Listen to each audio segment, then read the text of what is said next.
As you can see, these bolts here are what have the transmission bolted to the block. Could just take those off as they stand, but instead what I'm gonna do is try to get the harmonic, get the torque converter to come off with it. If you see down here, I'm missing a plate, so I can see it really easy. Right there, there's gonna be a few screws like that holding the torque converter on.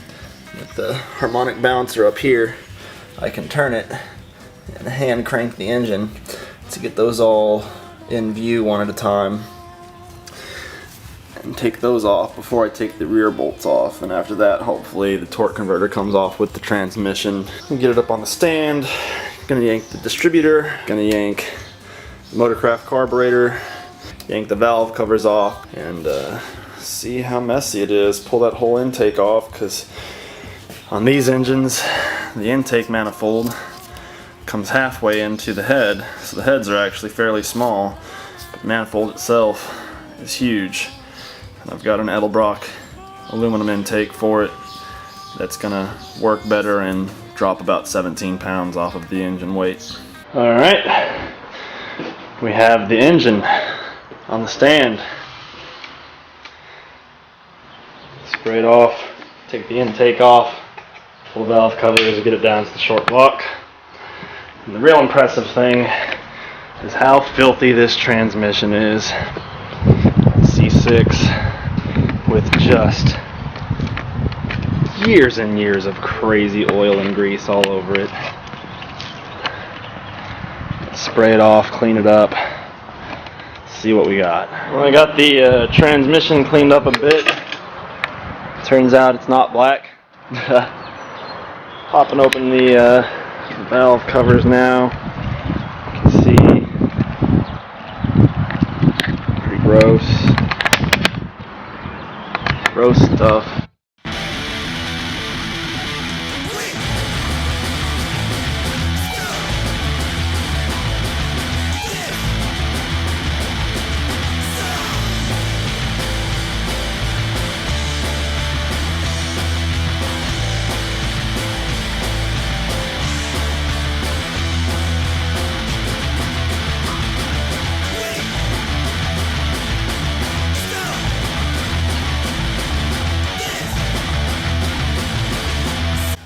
Alright, I've got one of the legendarily impossible exhaust manifolds off.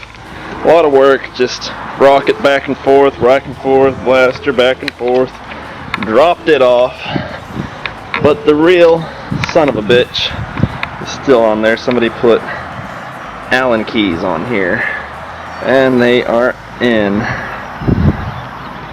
So still need to pull the harmonic balancer off. Couldn't figure out the puller. Gotta wait for Dad to get home to show my dumbass how to do it again. It's gonna pull the manifold off, but it looks like the push rods actually go through the intake manifold instead of the head. The head ends here, comes like this, and these push rods are each running through the intake. So I don't know how to get those out yet. Probably easy, but this is the progress that's been made.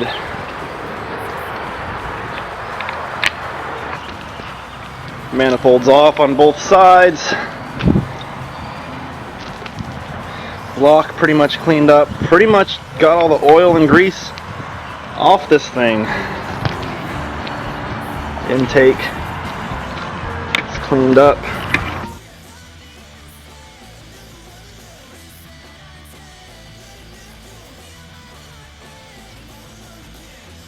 Well, my camera died. The battery went completely dead. I couldn't find the charger. It took me like 2 days to find a place that sold the charger. In the meantime, I did do some work. I didn't get too carried away so that I could remember everything. Some of the engine's been pulled apart more. I put it back on slightly so that I can recreate taking it off, because I realized that people might not know how everything works. I don't know a lot, so whenever I already know something, I assume everybody knows it, kind of. So I'll just show how everything came apart and where I'm at with the current teardown.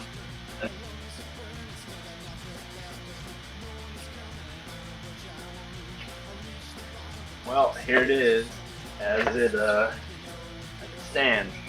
We have the block, the heads on, the manifold on, pretend the distributor is in it, and the harmonic balancer up front. You saw earlier how we hand cranked the crank. This is the harmonic balancer. Should take that off first. I got this bolt type wheel puller set from Harbor Freight for, I don't know, it wasn't much. And it did the job after I was shown how to do it correctly. So initially this is on the block like this. Took a breaker bar to this big bolt, smacked it with the hammer until it started turning, because if you just turn it calmly it'll just keep turning the crank forever and ever.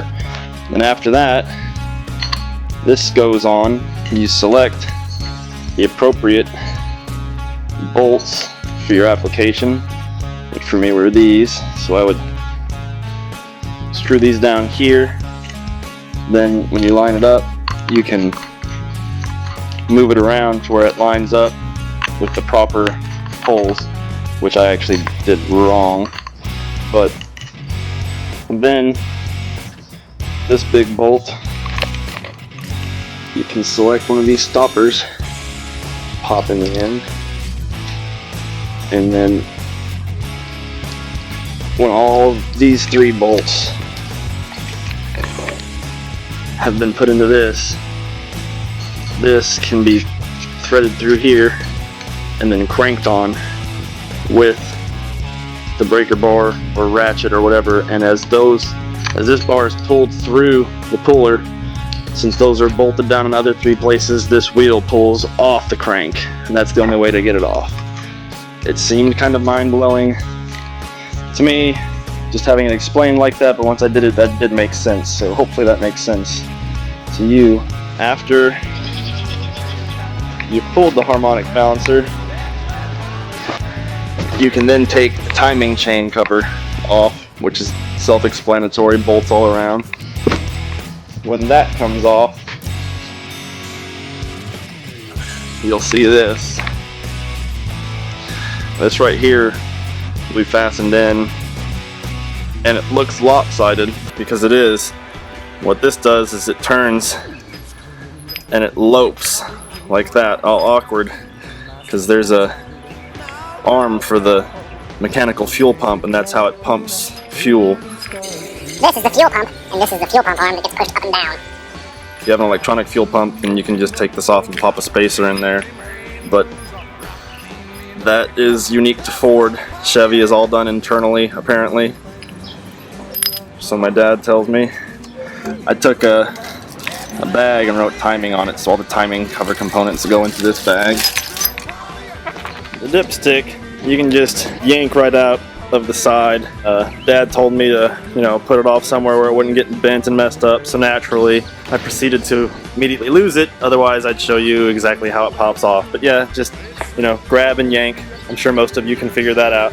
You know what I'm saying. So at this point, the distributor would be right down in this hole. It's really easy to take out. You take this bolt off of the retainer plate. That plate is off. And then the distributor just twists it and it comes right out. That hooks down to the bottom. Of course, I've taken the oil pan off the bottom, which is also self-explanatory. You just take the bolts off and hit it with the rubber mallet and it'll fall right off. And up inside, hanging down off the engine, which you might have seen in an earlier video, this oil pump just hangs down underneath here, and the pickup goes down to the deep part of the pan. Now that arm coming off the oil pump goes up through a passage in the block and connects the distributor right there. So it's not uncommon when you pull these pans to find some of these dropped rods down there where somebody has not been careful and dropped the rod down. I had one down there that I had dropped. So whenever you pull the distributor out and you unbolt the fuel pump and the fuel pump comes off, and the bottom of the block is clear and straight. Crankshaft bolts are off. I'm going to try to get down into the camshaft. The idea is to unlock everything that's hooked up around it.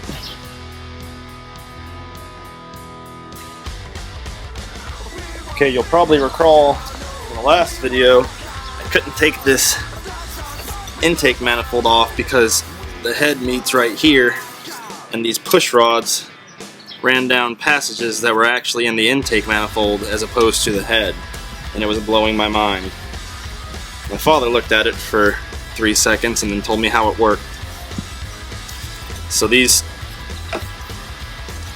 rocker shafts up here, there's 4 bolts that have them secured down. You unbolt these 4 bolts, and then the entire rocker shaft assembly just pops right off like that. At this point, the push rods are all sticking up. You just pull them out. Since I'm not getting into the heads yet, I'm not pulling those off yet. I just kept this plate and the shaft assemblies all together, put it back down, and then bolted them back down so that it's out of my way and not a component that I have on the floor that I'm tripping over. But since I have the rocker arms, or excuse me, the push rods out, I don't know how many times I called this a rocker arm instead of a push rod. This is a push rod. These are rocker arms. Push rod, rocker arms. Sorry. But now that these push rods are not sticking through, attaching the head to the manifold, I can lift this big heavy manifold off, which is another story. All the bolts were prior removed facing down manifold. 1, 2, 3, 4, 5, 6, 7, 8, 9, 10. So I guess there were 10 that were bolting the manifold down to the block. Actually, then we're bolting it to the head. There was a thermostat housing here that I took off as well. You might not want to do that until you've gotten it off, because this thing is heavy. It weighs like 70 pounds. So you can hold it by that. The way that I ended up doing it, you would think this was on there pretty good, but it's just mainly held down there by weight. So I'm not reusing this. I'll probably sell it again. I don't know if this is advisable often, but I just took a small ball peen, used it as a lever, grabbed it by that housing, and just yanked it up like that, just to get it to move. Wouldn't carry it around by the hammer, but that pulled it up. Now you can see that the inside workings of the heads are exposed. So you pull this completely out, set it down, and it is really, really heavy. This is where you can tell how regular your oil changes have been. That gunky stuff is bad. I've always heard it called baby shit, but I was told that they've seen worse. They've seen this all over the engine. When you first open this up, there's supposed to be a pan that covers all of this. I don't know what it's called. People have different names for it, and I can't find the official name for it anywhere. But this pan covers the lifters, and this part where the oil is slopping through, because the oil gets pushed up through the push rod. Each push rod goes from the lifter that connects to the camshaft, and then pushes the rocker arm, and the oil squirts up through the push rod and lubricates the top end through here. The problem is the manifold's such a big surface here that without something to protect it, the oil gets burnt up the bottom side of the manifold, because manifolds are incredibly hot operating temperature. I've read different things where people say that that whole plate is not necessary because it was mainly because of the old kinds of oils used when the engine was designed. I don't know if that's bullshit or not. People say they have them, people say they don't. I didn't know what it was and was told just throw it away, it'll come with a rebuild kit. So I broke mine in half. I might have to track another one because I'd like to put on what was there. I'm sure it's not there for no reason. If somebody has any better information, feel free to correct me. Anyway, to get the camshaft out, you want to pull these lifters up. I just grabbed them with a screwdriver, got them up out of the way. Some of them came out, some of them are stuck. Probably could come out with a little bit more convincing, but I was getting tired of it. And then a couple of them are stuck down there. They might have to just be lifted up by hand like this, just to get the camshaft out here in a bit. These lifters have to come out because they are holding down into the journals on the camshaft and everything. And eventually, once those are all out, we can slide the camshaft out. Alright, so that's what you missed. The heads are still on, the block still has the crank and cam inside. We can now flip it over and turn it upside down and look at the inside of the engine. And we'll take off the heads, pull the pistons, pull the camshaft, lift the crankshaft, pull the rods off. The only way that I'm going to be able to ID this is by actually looking at the rods and the crankshaft and seeing casting numbers on them once they're pulled out. I think I will show you some of the good stuff that I have acquired since the last video a few days ago. My battery died. Most importantly, I have screwdrivers. Finally, the Lewis household has screwdrivers. The red ones, they are flatheads. The blue ones, they are Phillips heads. And there are big ones and small ones and medium ones. It's terrific. We have screwdrivers. Holy dumb fuck, what is this shit? So, the parts have started rolling in. For new parts, I am sticking mainly with Summit Racing and Rock Auto. Let me see. Rock Auto. Because Rock Auto is really affordable. I don't know if they're just buying up warehouses or what. Summit Racing has the cool stuff. So over here, we have a rough mock-up of what the underhood will look like. With the Edelbrock valve covers, air cleaner, and underneath that, Edelbrock electric torque carburetor. And I went for this build with something a little less conventional and fun. People will just say cheaper, but I say fun. This intake is a Streetmaster from the 70s, so it's period correct. It's a single plane, which they don't really make anymore for the Edelbrock intakes for these. They have mainly, I mean not the cheap ones anyway, they have expensive single plane, but mostly dual plane now.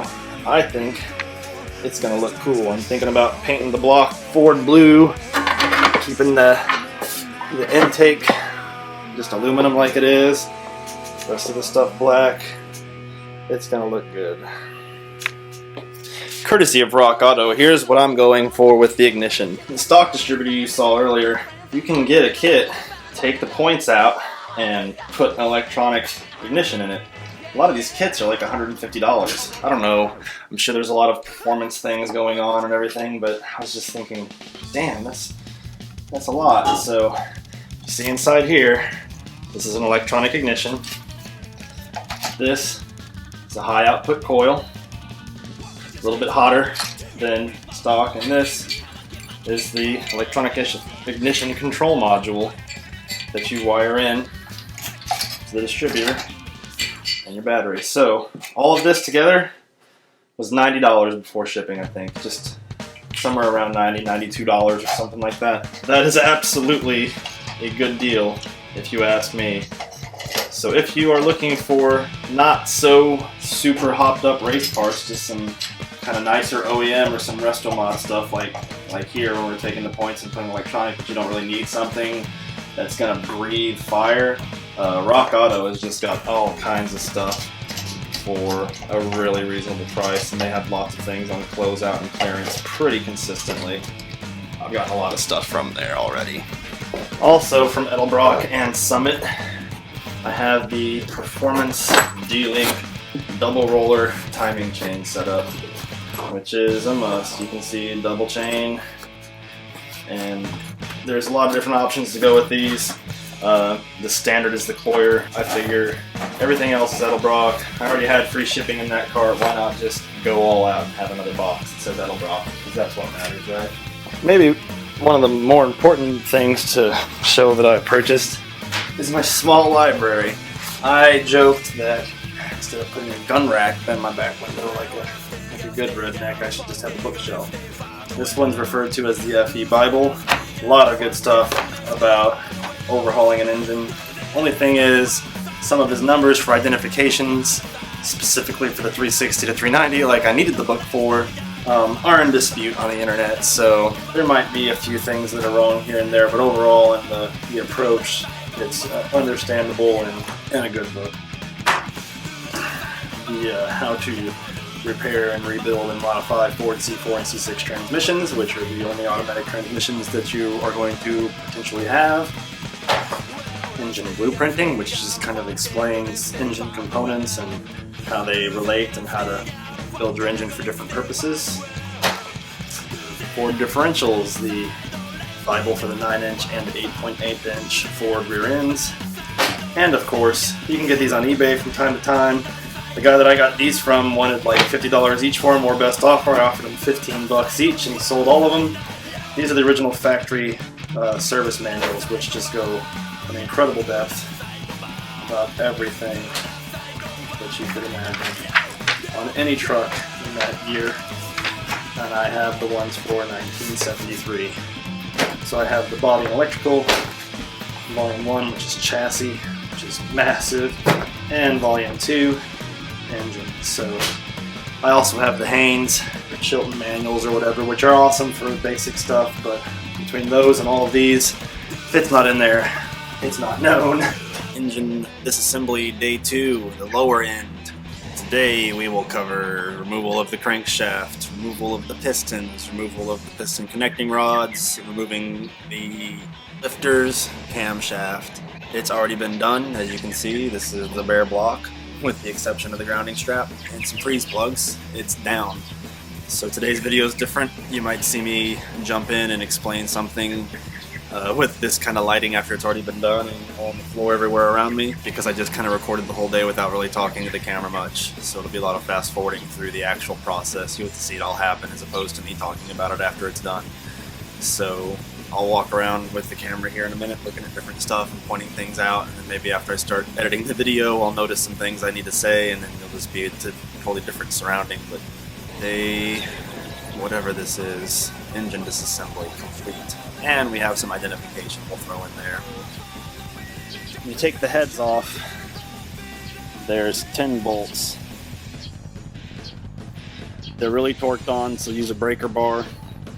To get to the bolts that are underneath the rocker arm shaft, you need to take the rocker arm shaft off completely, get those bolts off. And then what I did was put this right back on so that I didn't lose anything from it, and then took these bolts out and then lifted it right off. It's the only real consideration I had for removing the heads was that.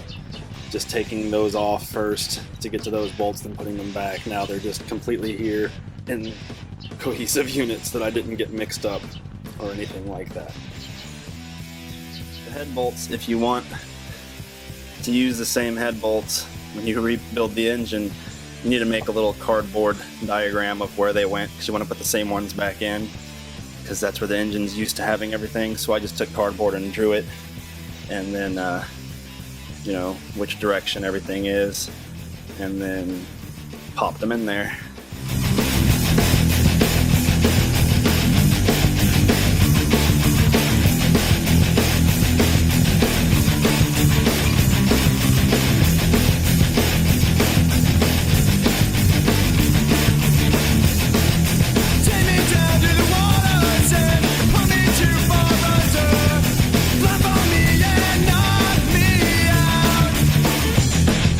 Take me down to the water, put me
see.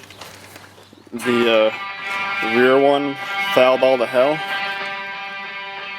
Well, 3 of them have been burning pretty hot, but 1 of them hasn't. Yeah. Obvious that was one of your cylinders causing it to smoke.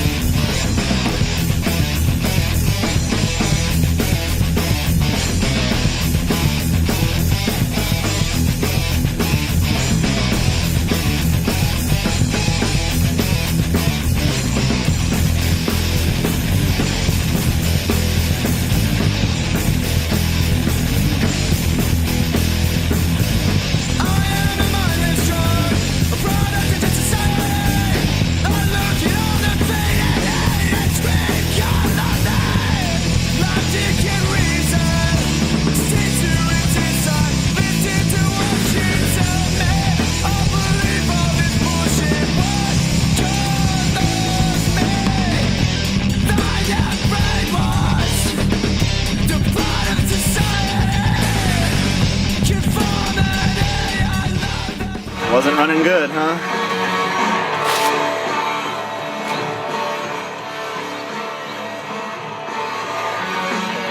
See them 3 right there. The ones that are firing hot like they're supposed to be will be bright and carboned up like that, you know. That means it's firing hot inside the cylinder. And when it's black, that usually means that it's not firing hot enough, so it gets like an oil residue.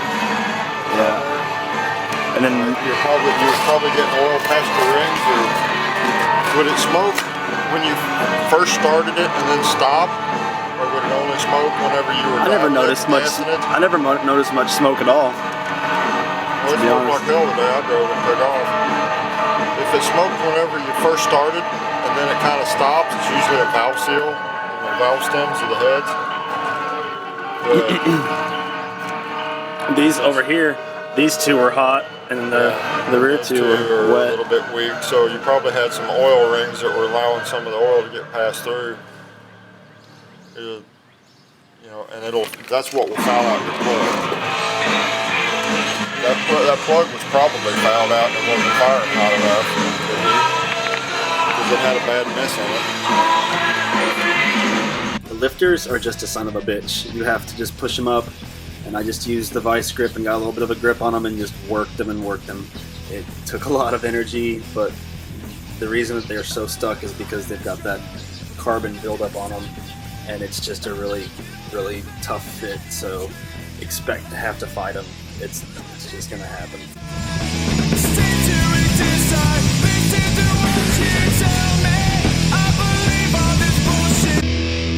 Okay, for the crankshaft removal,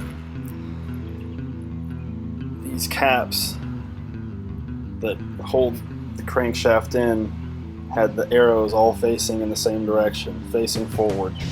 So we took the stamp kit and stamped a 1, 2, 3, 4, 5 to know where they go. For being able to keep them in the same place that they're supposed to go. Everything else that we took apart in the engine, which we won't be using, somebody had already stamped things like this to make sure that your pistons go in the right place. So we just had to stamp these ourselves to make sure that we put these back in the right place. So it turns out that my engine is a 360. The number is right there on the side that lets you know if you have the long or the short rods. The short rods are actually the 390 rods, and the long rods are used for the 360. So I have the long ones. There was one piston that was a 390 piston. The rest were 360 pistons. Pistons are basically the same in terms of what they do between the 2 engines, but one of these had been replaced. The rest were just the stock 360 pistons.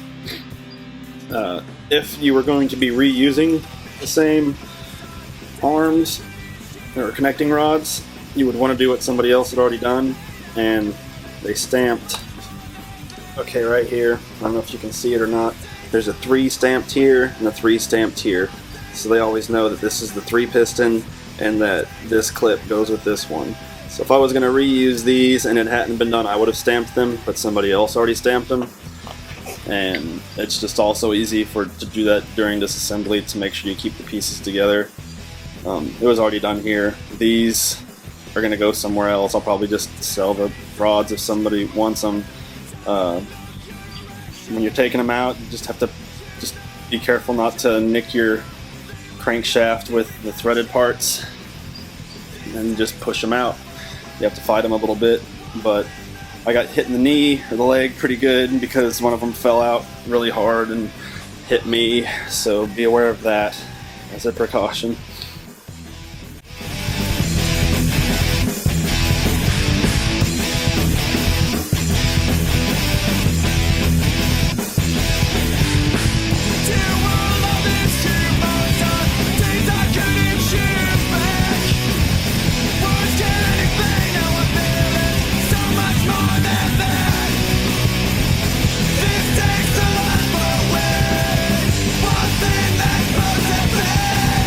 This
place in the right direction to catch that.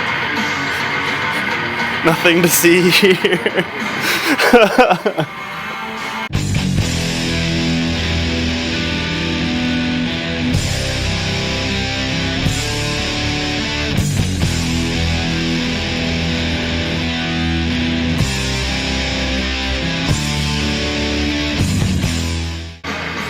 I was gonna say, fuck you. I was home by Wednesday dealing with stolen jacks. That hurt. Why'd they fall out so easy? Last year when we were home.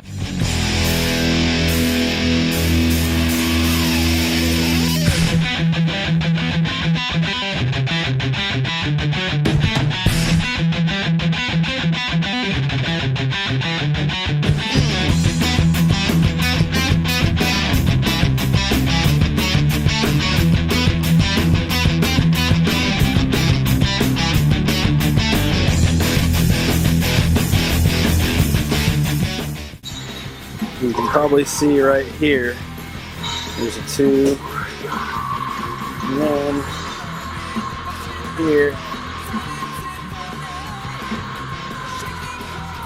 the T. 2T indicates that this is a 360 crankshaft.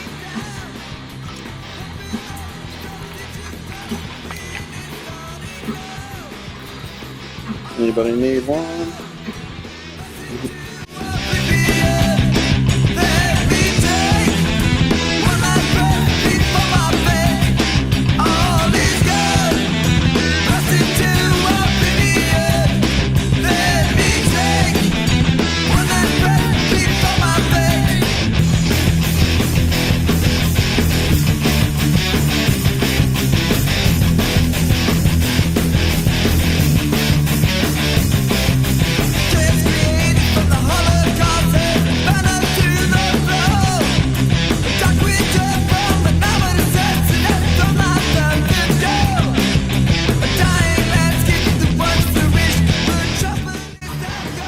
So these brackets that hold down the crankshaft are not marked.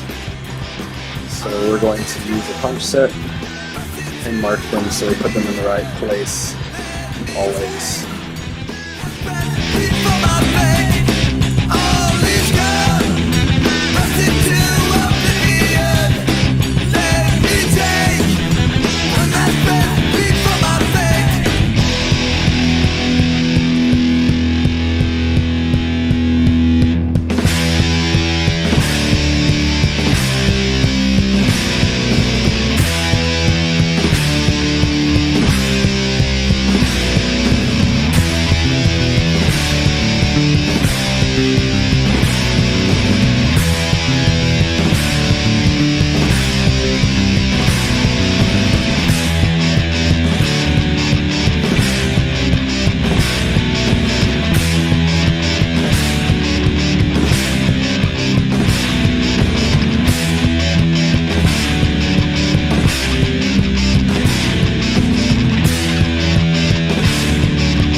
I could have thought of that a while ago. Turn the crank a quarter turn so I can just stick my hand in and yank the bitch out. Valuable lesson. Really valuable lesson.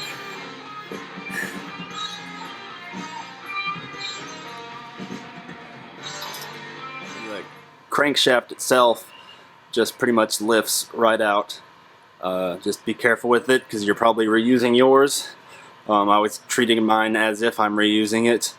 Mine's not a sought after crankshaft at all, so it's probably just scrap, but if you're reusing it, make sure you store it standing up like that. If you lay it down, it'll get warped and be untrue, and you don't want anything to do with that. So take it out, be careful, don't nick it anywhere, and stand it on its end.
The camshaft takes quite a bit of convincing to get out of the engine. We had to put the old chain sprocket back on it to be able to pry it with some, we used ball joint separators to pull it out a little bit, and then I just used the breaker bar and just kept cranking in the same direction. What happens is that these big round lobes have to get through some bearings, and it's really tough to get it moving. You think it's not going to go anywhere, but eventually it comes out. And just also be really careful because these edges are really sharp and they will cut you. But that's just you have to fight it to get it out, and you'll just see how much trouble I have, but it does come out. This camshaft was mistreated today a little bit because I'm not reusing it, and people don't really like to use used camshafts, so if you were going to reuse yours, it would be a totally different ball game than how we do this. Apocalypse Bob's used motor mounts, used camshafts.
As we saw in the last video, my 360 has been torn down to the bare block. And in a last-ditch effort to not spend a whole bunch of money on a lot of new parts, we were looking for a 390 rotating assembly. The only difference between the 360 and 390 is the crank and rods. We had a lot of trouble finding anything until we found this in a 1966 Mercury Monterey at a salvage yard. And it turned out that pulling the entire engine was cheaper than pulling the rods and the crank. And then once we got into it, we found out that this one is in a lot better shape anyway. So that is now out, and this is now in. The bad thing is, that's a lot more work. Everything that I've done so far engine-wise, I need to redo. I gotta take this thing apart and get inside it. The good thing is, the parts that I missed actually showing, I can now show on this engine. So, the old engine is now a parts supply, and this probably would just run if we put it in right now, but we're going to build this instead. So tomorrow's video will show complete disassembly of this engine and showing the top end deconstruction instead of just going over it. I should be able to show the entire process. So that's where we're at. Tonight I'm going to sleep, tomorrow I'm going to work. Okay, the new 390 engine is mounted up on the stand over there. I have not taken much off of it so that we can cover as much as possible in the video. So now we can go over and look at what's left. All I took off of it really was the flywheel, because you can't mount it to the stand with the flywheel still on there. So let's go and take it apart. At various points during today, we are going to remove coil, the intake manifold, the heads, the exhaust manifolds, which are a legendary beast and no fun. We're going to get the harmonic balancer / pulleys off the front, the water pump off, the brackets, and we will get the oil pan dropped. We will get the motor mounts off. We'll take the oil pump out. From underneath, we'll take the fuel pump off. We'll take off the oil filter bracket, and this thing will be a bare block. Maybe not a bare block. We might get down to the crank and cam. I might be tired, but we'll see. But we're gonna get this stuff that you haven't seen taken off for sure.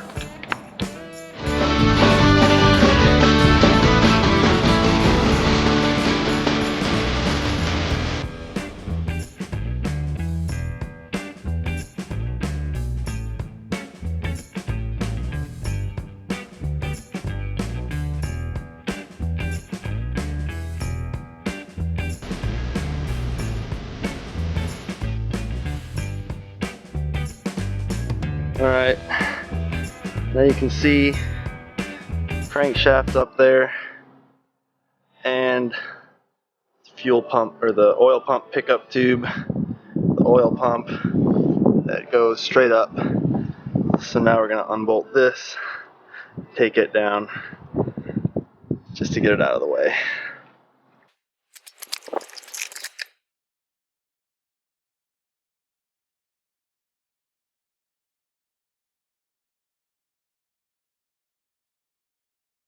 Okay, now that that's done, we're going to get all this crap off the front. We're going to take the coil off, the intake, we're going to take the water pump off, these brackets, the oil filter mount, just all this stuff cluttering up the front. So then we're just going to have the exhaust manifolds, the intake manifold, the heads, and the block, and everything inside it. So all this extra outside engine crap has got to come off. So all this, the water pump, all the brackets, the coil mount, all this comes off with just a 9/16 wrench. I happen to have the engine tag right here, which I'm going to save. A lot of times they're missing. It says right there, 390. Tells you what year, everything. So I'm going to keep that tag and put it back on just for shits.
Here's the piston for the 390, which has a 951 compression ratio.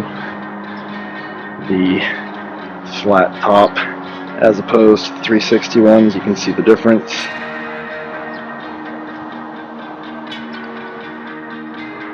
Removal of the lifters that we missed last time.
before, these retaining brackets need to be stamped 1, 2, 3, and 4 so that I will know which one goes back where. This last one is the big beast with the rear main seal and everything, so it's different, so you can tell it. But 1, 2, 3, 4, stamp those. Okay, now we're going to start the process of loosening these bolts and taking them off and getting the crank out.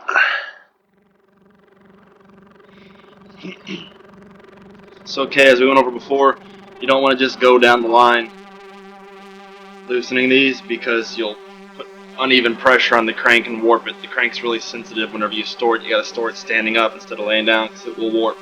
So you just got to spot around and try to get the pressure off as evenly as quickly as possible. You don't want to just unbolt half of them and just work your way slowly because you're going to mess it up.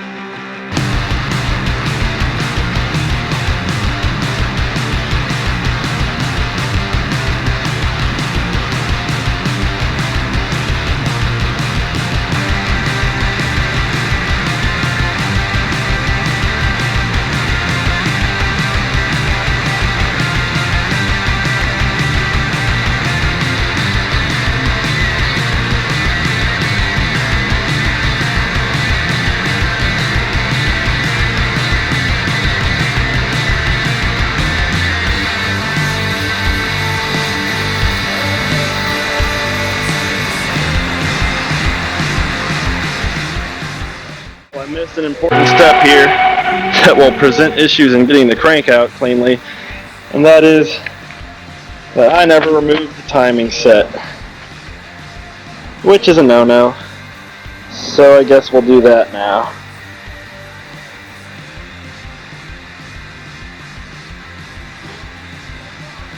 So last time I kept the sprocket around so I could yank the camshaft out easier. This would be even better because this one's total junk. It's plastic. I don't know who thought that was a good idea. It says Fomoco on it, but plastic timing gear. Go figure.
Cylinders and every hole in it are greased so it won't rust.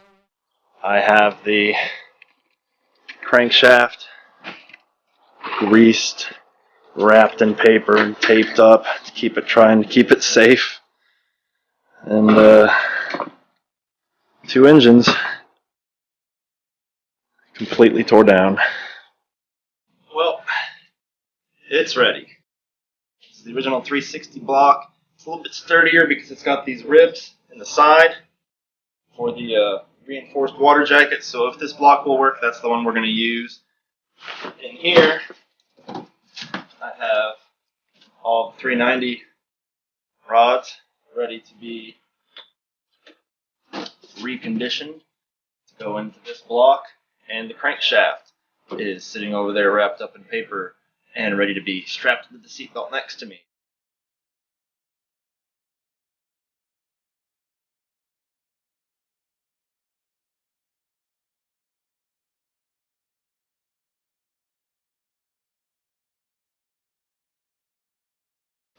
Okay, crank seat belted in, block and rods are in the back, time to go to the machine shop. Well, it finally happened. The machine shop finished with my stuff. And it turns out I never got around to ordering the proper rod bearings. Well, I did once, but Rock Auto sent the wrong stuff, and then I never really got around to ordering the other ones. So I just paid twice what I should to overnight it to get here tomorrow so that we can put this engine together this weekend. Dad just realized that that rear sump pickup tube kind of needs some kind of way to mount. So he's looking into how to get a proper crank main bolt thing or something that'll make it work right. So right now I'm cleaning out the garage, getting it ready for engine building, and I guess I can show you what we've got. It's kind of exciting.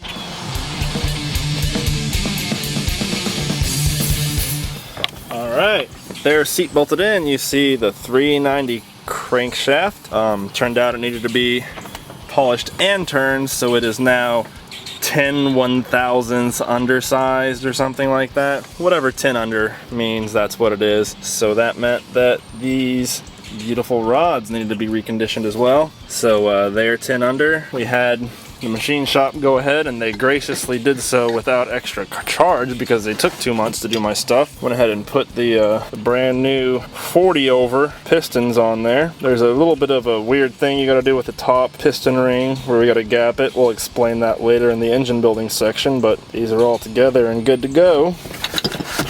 And the big dog, the block.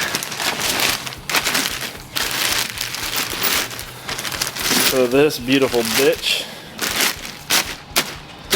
is all magged and cleaned, and it looks like they even kind of primered it for me, which makes me wonder what they're hiding, but probably nothing. Probably just, you know, doing their thing. The cylinders were bored 40 over and honed.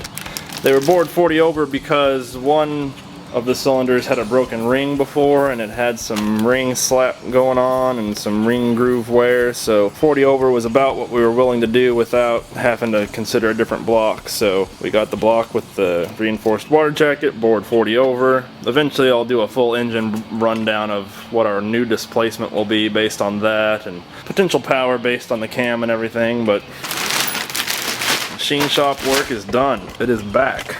I lost all the bolts to bolt it to the stand. It's probably going to cost me another pretty penny to get those graded bolts that are somewhere here already in this big fucking mess, but who knows.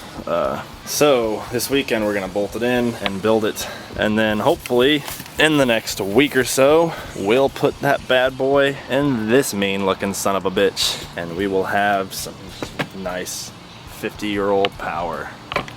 Leroy will be pleased.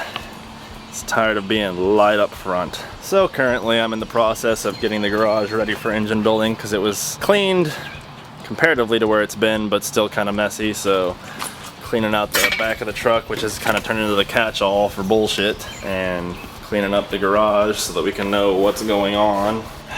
It's happening. We're gonna have us a Ford soon. All right. Putting the engine together, the first thing that really goes in is camshaft.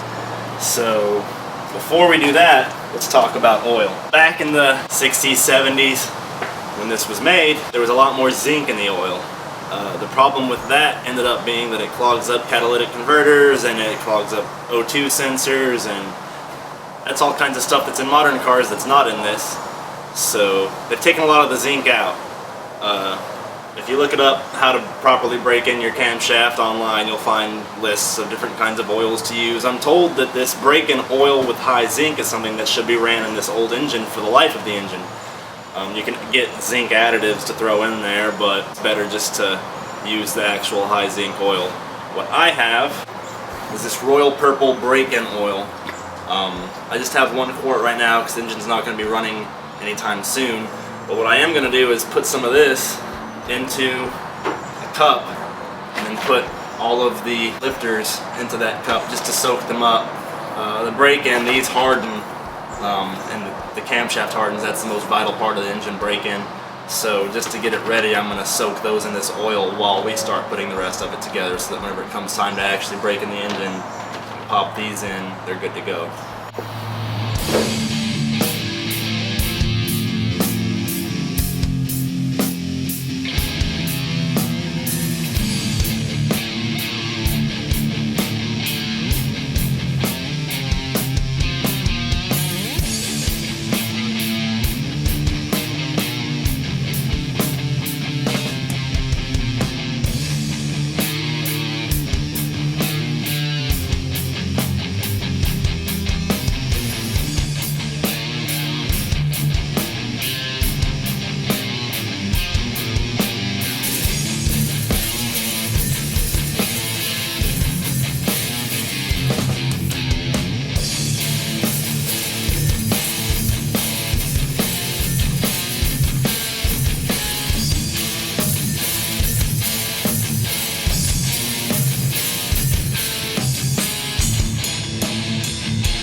Alright, day 2, part 2 of engine assembly for the 390 FE engine. We already have 3 pistons in. The battery was dead, so we just started while the battery charged, and we, caught our groove with it. So I'm not going to, in case you didn't notice, specify any kind of torque settings or anything like that, because I'd hate for somebody to use our torque settings for their engine that's different and then fuck everything up. So I'm not going to get that specific, just more of a process. So the process for putting these pistons on includes first checking the ring end gap being within the right tolerance. With the specific pistons that I have for this, you have to calculate the ring gap for the top ring. So far we've only had to file one, but sometimes you got to file it down and deburr it to make sure that it's in the right tolerance. There's all kinds of sources online for your torque settings and gaps and stuff like that, but I have the original factory manual, which I trust more than any of the other books or websites or anything like that, so that's what we're using. So after we've got the ring in gap, we use the ring compressor tool to squish it down, pop it in, and then we hammer it in and guide it really carefully and make sure that it's got a lot of baby poop engine assembly grease on it so that it doesn't kill everything. So that's basically what we're doing. We're almost half done putting the pistons in. Yay! Did you get everything you needed? Hey! Come here, be careful! Andy's been yipping at me and yipping at me. Be careful! Don't want to fall down out here. Yep. So for a close-up view of what we're doing, you use the assembly lube and grease up. Do the same, whichever piston you're getting ready to do. Do the same thing to the cylinder wall. Get the assembly lube all rubbed in there. Gap the rings. Install the bearings onto the rod, grease them up, and then once you get it shoved through delicately using the ring compressor tool that holds it together, and then you shove it through, then put the bearing on the cap and torque it down. So that's what we'll be doing.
quite built yet.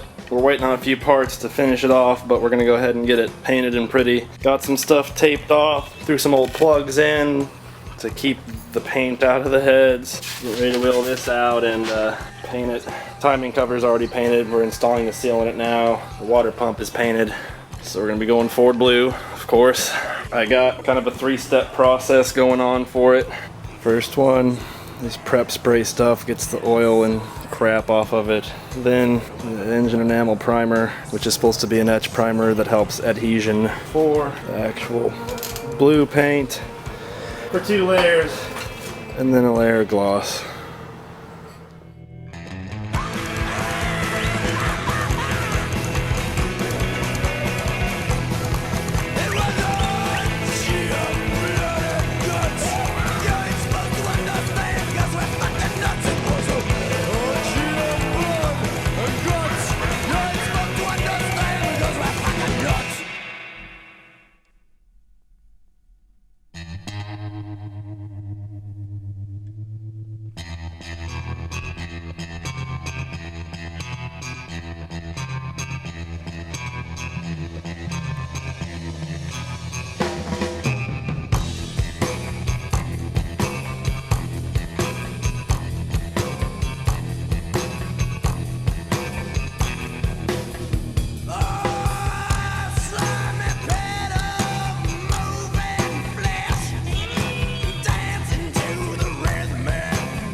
Got the bolts, so we're gonna try to finish putting the engine together today. So this video will probably be us finishing up the 390 assembly. So let's get it put together.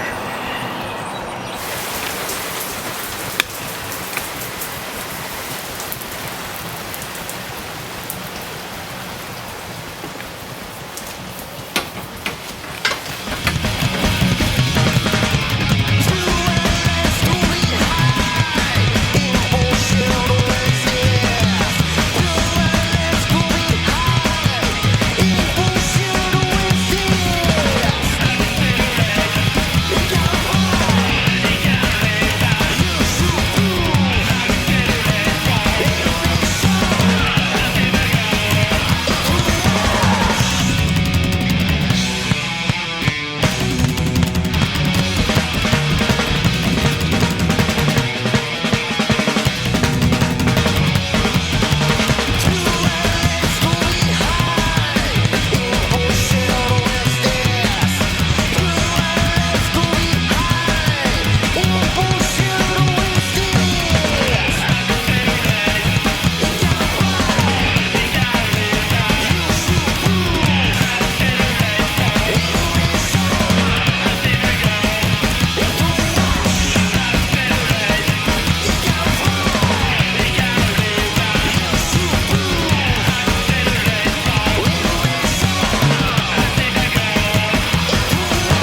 noticed that the video has changed what shirt I'm wearing because we had to wait a couple days on some unexpected stuff. When we switched to the rear sump pan, we forgot about the fact that the pickup tube for the oil pump needs to have something to mount to, so we had to track down this, which is a main cap bolt with this threaded stud on it. So basically the pickup tube has a little bracket and you bolt it onto there. Got this from a place called Precision Oil Pumps online. It's not on their website. I just called the guy because I saw on an old forum post that he had some, so it took like a week to get here. The other thing is that with the old 70s intake that I bought, it doesn't take the regular sized bolts, so we have to kind of piece together a bolt set for that. The expensive bolts that I bought didn't have the right sizes, so we had to kind of measure it and find the right size. So just keep in mind that different intakes, different size and length bolts, so that's what slowed us down. But now we're back in business. So for the motor mounts, Dad fabricated these caps. They fasten on the side like this, and basically the way it works is that the screw comes off. Oops. And got a cap with a threaded hole that slips in. We're gonna silicone around that to seal it, and then this bolts in, and water and stuff doesn't get down into the motor mount and rust it out from the inside.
Well, it's put together. It followed us every step of the way. Creative editing made it look a lot more simple than it was, but it's done. The engine assembly itself is fucking done.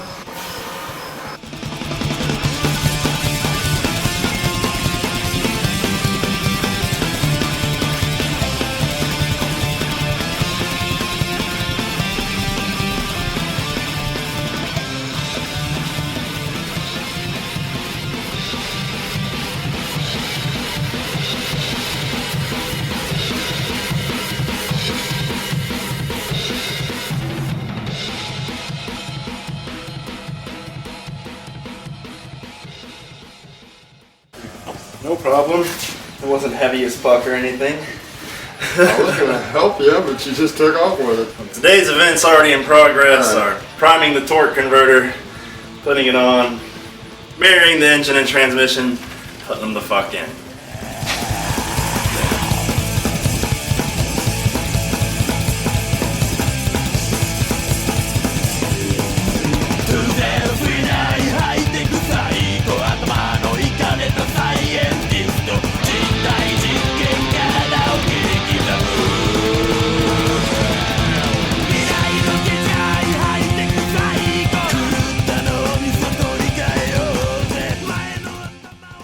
I want you to reenact what it was like to do this without any help. If you can do this with a tree without any help, then you can do it with a cherry picker without any help. Okay, so you're gonna sit back and watch. Yeah, I'm directing.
I don't know to stop.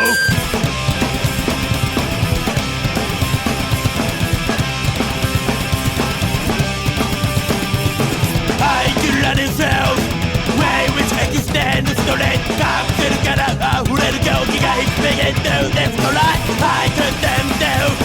Don't learn anymore. Don't not to stop. Don't not to stop.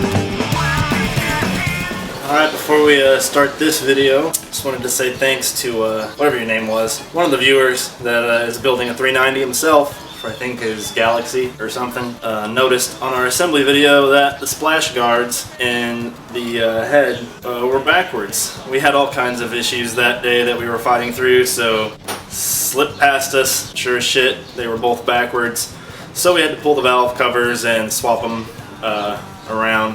So if you watch those videos and you notice, then this is just kind of a disclaimer, hey, we fixed it. Didn't film it, just fixed it. If you have them backwards, I guess it can restrict the oil flow, starve the top. Some stuff you don't want happening to a nice new engine that you're in the middle of rebuilding. So forget your name, but thanks a whole lot, and problem fixed. So now on to some tedious engine accessory, external accessory prep and work. Dust cover for the transmission, which I'm missing. This was free, bonus. Okay, so now what I'm gonna do is get some brackets and exterior engine stuff ready to go onto the package. So I'm gonna have to get that rusty crap cleaned up and painted, get it ready to be bolted on. It's gross and grimy, so a lot of cleaning and painting. So here's the old water pump. I bought a new one, but these brackets will be needed, so I need to get those cleaned up. The starter is pretty nasty. That new dust cover for the transmission, I need to get it painted as well, so just a bunch of stuff to clean up before I can go any further with exterior engine. That added to my pile of stuff that needs cleaned up and painted. That dust cover is already done, so I'm gonna put it in.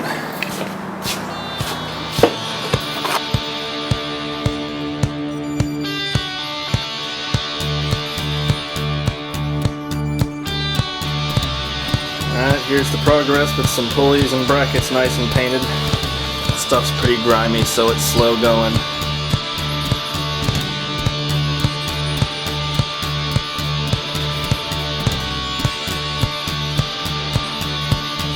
So this top pulley right here used to have the mechanical, or the mechanical fan bolted to it, so it had really long bolts that came out this far, but we're putting an electric fan on this build, so we had to go in and get shorter bolts with these little locking things so that we could delete the fan. So okay, the fuck.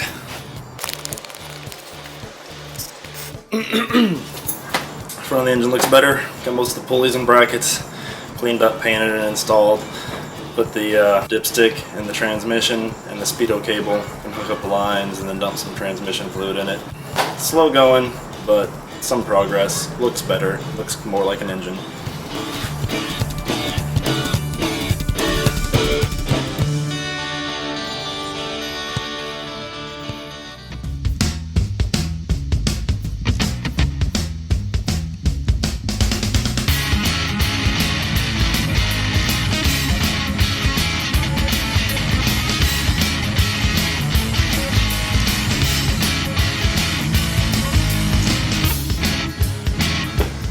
Well, here we are. Everything's been leading up to today. Today we are going to break in the engine.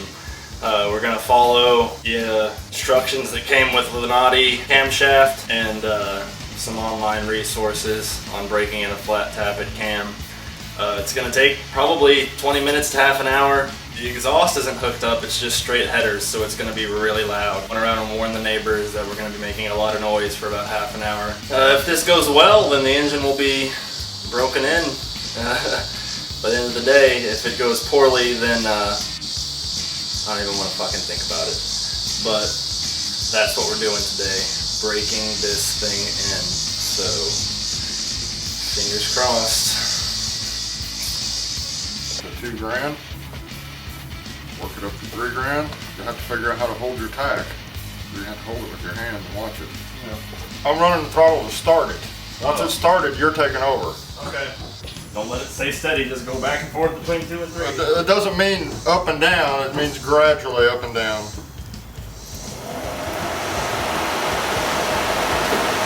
Alright, try it. Oh, good luck.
Come on, you couldn't give it a little ass before you turned it off. I don't have it set right.